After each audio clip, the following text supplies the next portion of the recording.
Do you have a room that seems to collect all the things you just don't know what to do with? I call it my junk room. Most people have a place, or they have several drawers that are that repository for everything you just don't know what to do with. A common problem in most households is also the lack of motivation to take the bull by the horns and address these problematic spaces. If this resonates with you, stay tuned.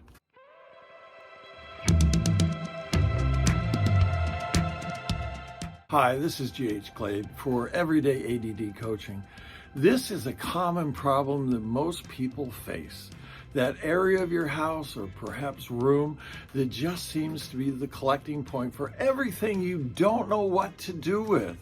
And we all have these things that, we don't feel like folding the laundry, so we pile it up on the bed in this particular room or a chair. And pretty soon you have a clothing mountain.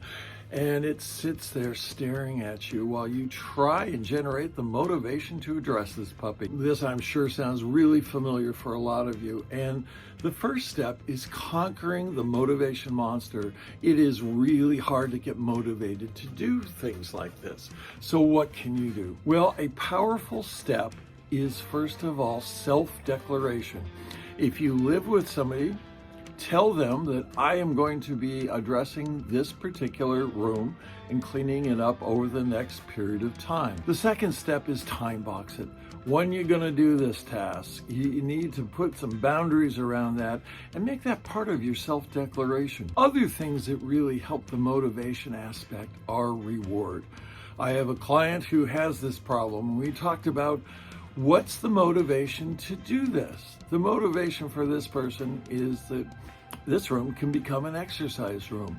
This room is also a room I don't feel like I have to close the door if I'm having people over because it's such a mess. So getting started involves self-declaration, time boxing, and reward. Those are the powerful triad that will help you get started on this. So you have this task and it's monumental. It seems like it's really going to be hard to overcome. In the 80s, there was a cartoonist who drew large puffy cats, but he also had some cartoon books. And he had some sage advice in that. That advice was never eat anything larger than your head, because that's the point where your stomach explodes.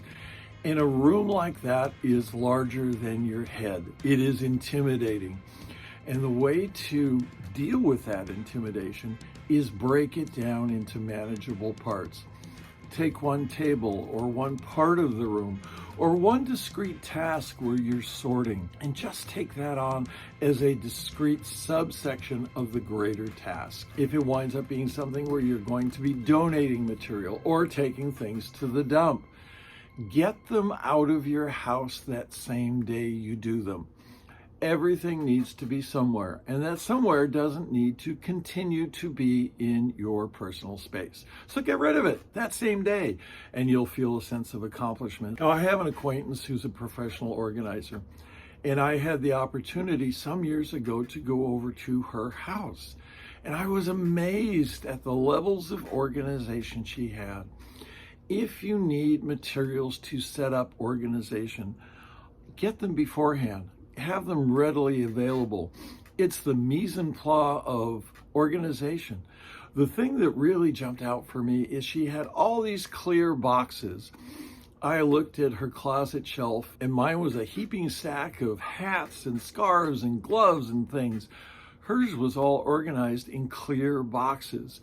Whoever invented the clear box, it's brilliant. It's a perfect way to organize. It limits the amount of labeling you have to do. You can pick up the box and see what's in it. Get the materials if it's an organizational task with things you're going to keep, and have them on hand. Have them readily available. Enlist a partner in crime. That's easy if you live with somebody. Not so easy if you don't. Misery loves company. We find that things like exercising go better when you have a partner to do it with. Goes with the task of cleaning and organizing a space. One of the realizations to take away with doing such tasks is we have a saturation point, a point where, oh my God, I just can't handle it anymore. realize that if you hit a saturation point, and you aren't going into that wonderful superpower for people with ADD called hyperfocus, you're going to want to break the task into reasonable intervals. It's like breaking the task of a monumental room into its separate parts. But realize something about yourself. If you just have that saturation point where you get to the point where you want to say, to heck with it, let's just throw it all away, it's time to realize that and limit the amount of time. I like the grindstone approach if you're able to do it. For tasks that you feel like just sticking a fork in your head rather than doing, figure out what your capacity is and do that capacity every single day. We can take away from the work habits of author Stephen King. Stephen King writes 10 pages every day, 365 days a year, and he's a really prolific author. We can use the same strategy, which I kind of think of as the grindstone effect. You lean against it, you do it every day for a fixed period of time, it's gone. So if this has been helpful for you, thump that like button. Most of all, pass it along to other people. And if you write a comment, I will respond. Until next time, this is G.H. Glade for Everyday ADD Coaching. Take care.